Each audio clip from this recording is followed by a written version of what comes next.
আসসালামু আলাইকুম। আজকে আমাদের কিচেনে তৈরি হচ্ছে মজাদার ব্রেড পকেটের রেসিপি। প্রতিদিন বিকেলেই বাচ্চাদের টিফিনে কী ধরনের নাস্তা দেওয়া যায় এই ধরনের একটা চিন্তা আমাদের মাদের মাথায় ঘুরে। তো আজকে যে রেসিপিটা শেয়ার করব সেটা আপনারা বাচ্চাদেরকে খুব সহজেই তৈরি করে দিতে পারবেন। ঝামেলা খুবই কম, কিন্তু টেস্টের বেলায় অসাধারণ। আমি আজকে সেটা কিভাবে তৈরি করেছি সেই প্রস্তুত প্রণালীটাই আপনাদের সাথে শেয়ার করছি। আশা করি পুরোটা জুড়ে আমার সাথেই থাকবেন। কথা না বাড়িয়ে চলে যাচ্ছি এখন মূল রেসিপিতে।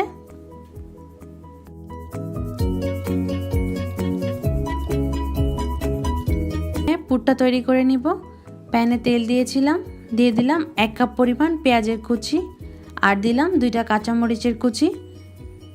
এগুলো একটু যখন লাল হয়ে আসবে সেই পর্যায়ে অ্যাড করে দেব 1 কাপ পরিমাণ ছোট ছোট করে কেটে রাখা চিকেনের পিস।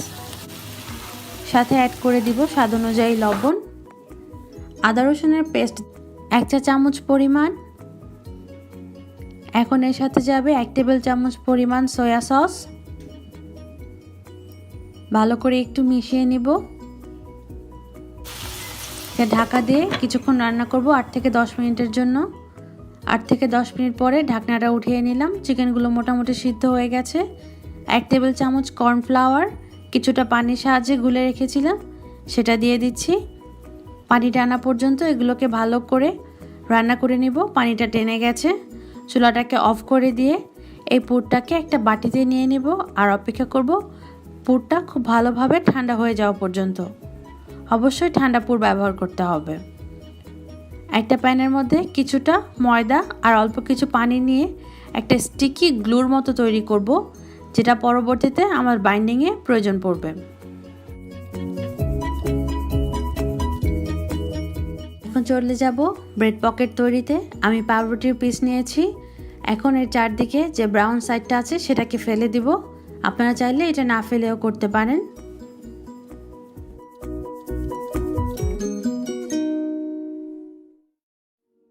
একটা ব্যালনের সাহায্যে প্রেস করে এটাকে একটু বড় করে নিব।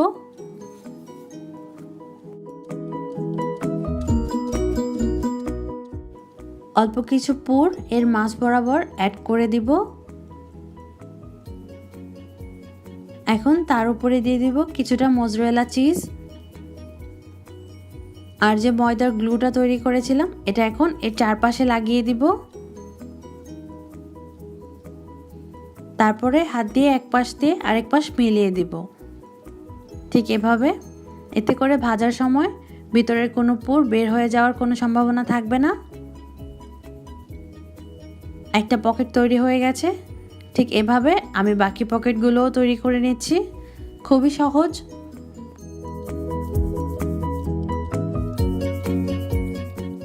চলে যাব ভাজতে। প্যানে তেল দিয়েছিলাম, তেলটা একটু গরম হয়ে আসলেই পকেটগুলো ছেড়ে দিচ্ছি। উল্টিয়ে পাল্টিয়ে ঠিক ব্রাউন করে ভেজে নিব।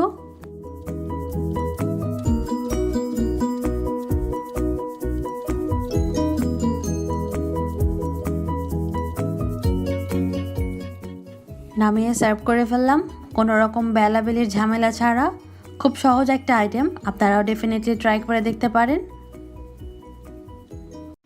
ঘরে থাকা হাতে গোনা মাত্র অল্প কয়েকটা উপকরণে কিভাবে এই মজাদার ইনস্ট্যান্ট পিৎজাটা অনেক কম সময়ে তৈরি করে ফেলতে পারবেন, হুটহাট ক্রেভিং উঠলেই পিৎজার এটা বানিয়ে নিতে পারবেন, সেটাই আপনাদের সাথে শেয়ার করব।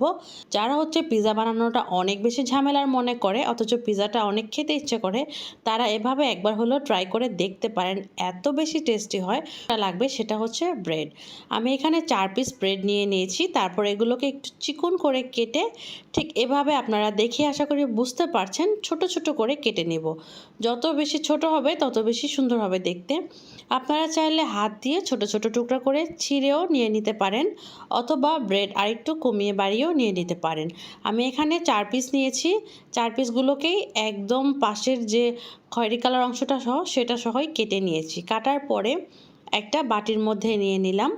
বাটিতে নেওয়ার পরে এখন এর মধ্যে অ্যাড করব হচ্ছে ডিম। আমি এখানে অ্যাড করব হচ্ছে 2টা ডিম। 2টা ডিম দিয়ে এটা বেশ ভালোভাবে মিক্স হয়ে যাবে, এই জন্য আমি 2টা অ্যাড করছি। মাখানোর পরে আপনাদের যদি মনে হয় আরেকটা ডিম অ্যাড করলে ভালো হবে, আপনারা অ্যাড করে নিতে পারেন, কিন্তু এটুকুতে 2টা ডিমই যথেষ্ট বাইন্ডিংয়ের জন্য। তো বেশ সুন্দরভাবে এটাকে একটু সময় নিয়ে মাখাতে হবে, যাতে ডিমের আর পাউরুটির যে টেক্সচারটা সেটা একটু নরম হয়ে যায়, ঠিক এরকম। আর এখানে আমি নিয়েছি অল্প একটু কিছু পরিমাণ চিকেন, বোনলেস চিকেন নিয়ে নিয়েছি। এগুলোকে আমি এখন একটু আদা রসুনের পেস্ট দিয়ে দিলাম, আর সাথে দিব হচ্ছে স্বাদ অনুযায়ী লবণ। আমি যেহেতু সয়া সস অ্যাড করছি এই জন্য লবণটা খুবই কম দিলাম। এর ফাঁকে দিয়ে দিলাম কালো গোলমরিচের গুঁড়া, আর দিব সয়া সস। সয়া সসে লবণ থাকে এই জন্য লবণটা কমিয়ে দিয়েছি। আর দিব হচ্ছে টমেটো সস।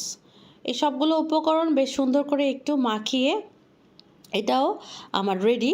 তারপরে এখন আমি চলে যাব হচ্ছে পিৎজা বানাতে। অনেক বেশি ঝামেলা পোহাতে হবে না এটা বানাতে, আমাদের বেসিক কাজগুলো শেষ। এখন চুলায় একটা প্যান বসিয়ে দিলাম, প্যানের মধ্যে দিলাম অল্প একটু তেল। অনেক বেশি তেল দেওয়ার দরকার নেই, অল্প তেলের মধ্যে এখন আমি চিকেনগুলোকে সুন্দর করে 5 থেকে 7 মিনিট সময় নিয়ে হালকা একটু কালার আসা পর্যন্ত ভেজে নিব। যেহেতু এটা ব্রয়লার চিকেন আর বোনলেস, খুবই তাড়াতাড়ি এগুলো রান্না হয়ে যায়। ঠিক এরকম একটা কালার চলে আসলেই চিকেনগুলো ভাজা হয়ে গেছে, আপনি এখন উঠিয়ে নিয়ে নেবেন। তো এই প্যানের মধ্যে আমি আরও কিছুটা পরিমাণ তেল অ্যাড করব, আর অপেক্ষা করব তেলটা একটু গরম হয়ে যাওয়া পর্যন্ত। তেলটা যখন একটু গরম হয়ে যাবে সেই পর্যায়ে আমি যে টেক্সচারটা তৈরি করে রেখেছিলাম সেটাকে এখন দিয়ে বেশ সুন্দর করে চামচের সাহায্যে প্যানের যে শেপটা সেভাবে ঠিক এভাবে ছড়িয়ে ছড়িয়ে দিব, যাতে করে সুন্দর একটা পিৎজার যে ডো সেটা শেপে চলে আসে। এটাই আমার হচ্ছে এই কাজটা করার জন্য আমি অবশ্যই চুলার আঁচটাকে একদম লো করে নিয়েছিলাম। তারপরে ঢাকনা দিয়ে ঢেকে লো ফ্লেম এটাকে 5 মিনিট রান্না করব। 5 মিনিট পরে এখন আরেকটা পিঠ উল্টে নেওয়ার পালা। তো এই কাজটা একটু সাবধানে একটু সময় নিয়ে করবেন। তো আমি একটা প্লেটের সাহায্যে এই কাজটা করছি, ঠিক এভাবে করে আমি কিন্তু উল্টে নিয়েছি। দেখুন একটা পিঠ কত সুন্দরভাবে ভাজা হয়ে গেছে। তো আরেকটা পিঠও এভাবে কমিয়ে বসিয়ে রেখে আমি এখানে নিয়ে নিলাম হচ্ছে কাঁচামরিচ আর পেঁয়াজ। টপিংসটা হচ্ছে আপনাদের পছন্দ অনুযায়ী অ্যাড করবেন। বাসায় যদি টমেটো থাকে অথবা ক্যাপসিকাম থাকে সেগুলোও দিতে পারেন। আমার বাসায় যেহেতু শুধু পেঁয়াজ আর কাঁচামরিচ ছিল আমি সেগুলো অ্যাড করব। তারপরে এটাকে আরও কিছুক্ষণ রান্না করার পরে এর মধ্যে দিব হচ্ছে টমেটো সস। টমেটো সসটাকে দিয়ে বেশ সুন্দর করে স্প্রেড করে নেব, প্রতিটা জায়গায় যাতে সসটা ভরে যায় এভাবে করে একটু সুন্দর করে স্প্রেড করে নেব। তারপরে দিব যে চিকেনগুলো হচ্ছে ভেজে রেখেছিলাম, সেই চিকেনগুলোকে, চুলার আঁচটা কিন্তু একদম লোতে আছে। তো চিকেন দেওয়ার 3-4টা কেটে রাখা কাঁচামরিচগুলোকে সুন্দরভাবে একটু ছড়িয়ে বিছিয়ে দিলাম, সাথে দিলাম গোল গোল করে কেটে রাখা পেঁয়াজগুলো, এতে করে দেখতে বেশ ভালো লাগবে। আর এর মধ্যে এখন উপর থেকে আরও কিছুটা টমেটো সসও দিয়ে দিলাম।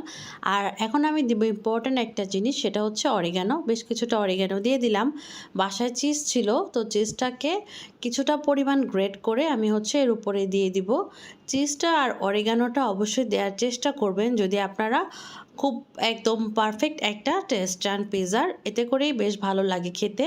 তো চিজটাকে আমি সুন্দর করে আবার স্প্রেড করে দিয়ে দিচ্ছি। যেহেতু আমি এটা প্যানে তৈরি করছি, চিজটা কিন্তু অনেক বেশি পরিমাণে মেল্ট হবে না, হালকা একটু মেল্ট হবে। তো এরকম লো ফ্লেমে এটাকে আরও 5 মিনিটের মতো হচ্ছে আমি রান্না করব, একদম লো ফ্লেমে, নিচ থেকে পুড়ে যেতে পারে। তো 5 মিনিট পরে আমি এখন ঢাকনাটা তুলে নিচ্ছি। দেখুন চিজগুলো কিন্তু অনেকটাই মেল্ট হয়ে গেছে। যেহেতু ওভেনে করলে দেখতেন আরও বেশি সুন্দর লাগতো দেখতে। তো এখন এটাকে আমি একটা প্লেটের মধ্যে সার্ভ করে নিলাম। আশা করি দেখেই বুঝতে পারছেন কত সহজভাবে আর কম সময়ে আমি এই রেসিপিটা তৈরি। সুস্থ থাকবেন, আরেকটা নতুন ভিডিওতে দেখা হবে। আল্লাহ হাফেজ।